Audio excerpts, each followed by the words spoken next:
আজকে একদম ভুলে গেছে।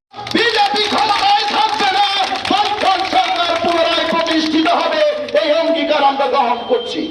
আমরা পাশাপাশি বলছি, এই রাজ্যের সার্বিক উন্নয়ন বিগত সময়ে বামফ্রন্টের হাত ধরে সংগঠিত হয়েছে। এই সময়কালে রাজ্যের উন্নয়ন যেখানে মুখ থুবড়ে পড়েছে, এইখান থেকে তুলে এনে আগামী 23 সালে বামফ্রন্ট সরকার প্রতিষ্ঠিত হওয়ার পর বামফ্রন্ট সরকারের অসমাপ্ত কাজ আমরা শেষ করব। রাজ্যের উন্নয়ন অগ্রগতিকে আমরা এগিয়ে নিয়ে যাব। একটা কথা বলে আমার আলোচনা শেষ করতে চাই। আজ আর বিমূল